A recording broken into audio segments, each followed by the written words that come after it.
Friends, ഇന്ന് നമ്മൾ ബഡ്ജീസിൻ്റെ കൂട്ടിലുള്ള കലം പുറത്തെടുക്കാൻ പോകണം.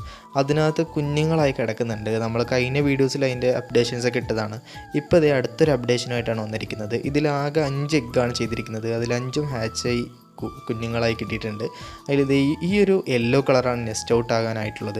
ബാക്കി ഒരെണ്ണം മാത്രം ഫുഡ് കിട്ടാതെ കുറച്ച് ഗ്രോത്ത് കുറഞ്ഞിട്ടുണ്ട്. അതെന്തായാലും നമുക്ക് അവരേനെ മാത്രം ഒറ്റയ്ക്ക് ഇടാം. കാരണം ബാക്കിയെല്ലാം തന്നെ ഏറെക്കുറെ നെസ്റ്റ് ഔട്ട് ആകാനായിട്ടുണ്ട്.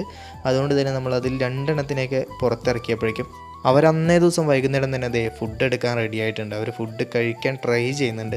പേരൻസ് ആണെന്നുണ്ടെങ്കിൽ എന്നാലും ഫുഡ് കൊടുത്തുകൊണ്ടേ ഇരിക്കുന്നുണ്ട്. ഇപ്പോൾ ചട്ടിക്കകത്ത് ആകെ 2 ബേഡേ ഉള്ളൂ. അതുകൊണ്ട് തന്നെ പേരൻസിന് പെട്ടെന്ന് തന്നെ ഫുഡ് കൊടുത്ത് സെറ്റാക്കാൻ വേണ്ടി സാധിക്കും. വീണ്ടും ഒരാഴ്ച ആയതോടുകൂടി എല്ലാ ബേഡും ഇപ്പോൾ പുറത്തിറങ്ങിയിട്ടുണ്ട്. ഇപ്പോൾ അവർ അടുത്ത് എഗ് ചെയ്യാനുള്ള തയ്യാറാണ്. എന്നാലും നമ്മൾ റെസ്റ്റ് കൊടുക്കും.